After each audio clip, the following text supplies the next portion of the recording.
Washington, Florida Governor Ron DeSantis, who is widely expected to seek the GOP presidential nomination in 2024, said Monday that continued support from the United States for Ukraine as it defends itself from Russia's invasion is not a vital national interest. While DeSantis has previously criticized what he called a blank check policy for U.S. aid to Ukraine, this is his most direct and expansive answer on the issue yet. The governor's stance puts him in line with former President Donald Trump and at odds with other top Republicans and potential 2024 candidates who have shown ardent support for Ukraine. While the U.S. has many vital national interests, securing our borders, addressing the crisis of readiness within our military, achieving energy security and independence, and checking the economic, cultural, and military power of the Chinese Community Party, becoming further entangled in a territorial dispute between Ukraine and Russia is not one of them, DeSantis said in a statement to Fox News host Tucker Carlson. Carlson sent 6 questions to potential GOP presidential candidates about the war in Ukraine. Trump, DeSantis, former Vice President Mike Pence, biotech entrepreneur Vivek Ramaswamy, South Dakota Governor Kristi Noem, Texas Governor Greg Abbott, South Carolina Senator Tim Scott and former New Jersey Governor Chris Christie answered the questionnaire. Several, including South Carolina Governor Nikki Haley, former Secretary of State Mike Pompeo and New Hampshire Governor Chris Sununu, did not respond. Trump told Carlson that opposing Russia in Ukraine is in Europe's strategic interest, but not for the U.S. He also repeated his claim that Russian President Vladimir Putin would not have invaded Ukraine if he were president.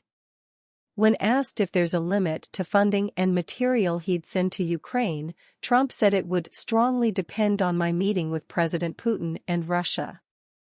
He also called for European countries to boost its support and said he would tell Ukraine that there will be little more money coming from us unless Russia continues to prosecute the war. In an interview with Fox News host Sean Hannity on his radio show last week, Trump said he would have negotiated a deal for Russia to take over certain areas of Ukraine. DeSantis is widely seen as Trump's chief rival in the race for the GOP presidential nomination, and their positions on U.S. policy toward Ukraine reflect the shift among some Republicans who oppose additional assistance to Ukraine. But other prospective GOP presidential candidates have called for President Biden to do more to help Ukraine fight Putin, exposing a rift within the party ahead of the next election. Former Vice President Mike Pence said last month that the U.S. and its allies need to accelerate the pace of military provisions for Ukraine until it defeats Russia. While some in my party have taken a somewhat different view, let me be clear, there can be no room in the leadership of the Republican Party for apologists for Putin. There can only be room for champions of freedom, he said in a speech delivered 1 year after Putin launched the invasion. The fastest path to peace is to help Ukraine win the war. Haley, the U.S. ambassador to the United Nations under Trump who launched her campaign last month, has warned a Russian victory would have global implications. This is a war about freedom. And it is a war we have to win, Haley said during a town hall in Urbandale, Iowa, last month.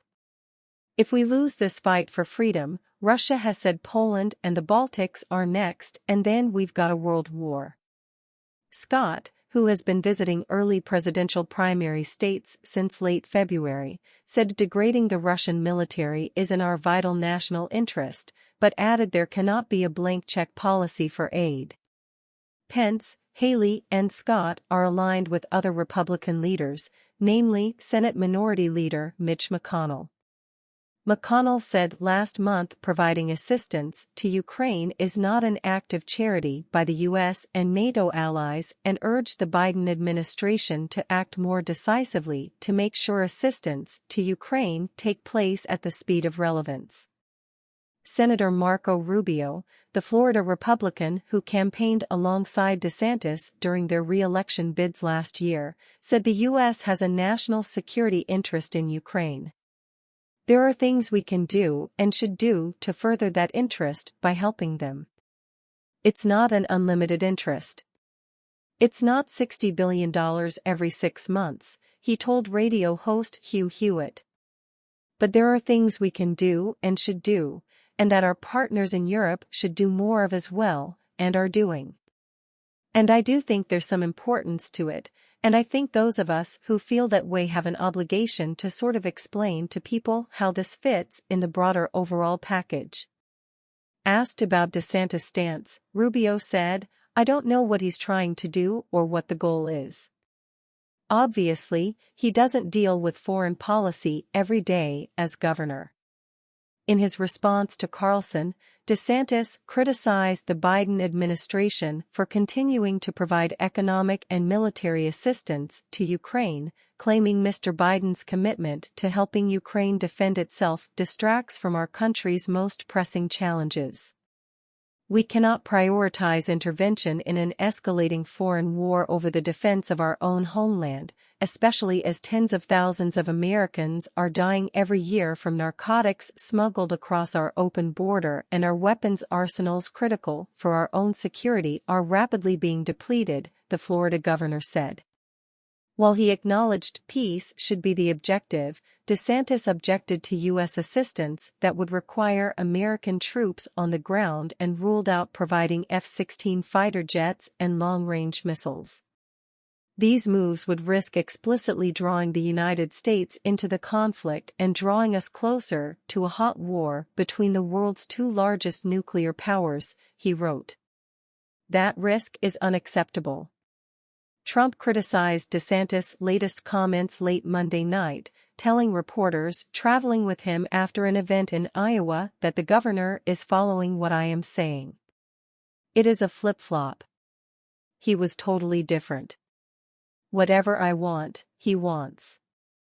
The U.S. has been the leading provider of military, economic and humanitarian assistance to Ukraine, and Congress has approved more than $112 billion for the nation through 4 government spending packages. But with a divided Congress, it's unclear whether another aid package can clear the GOP-led House.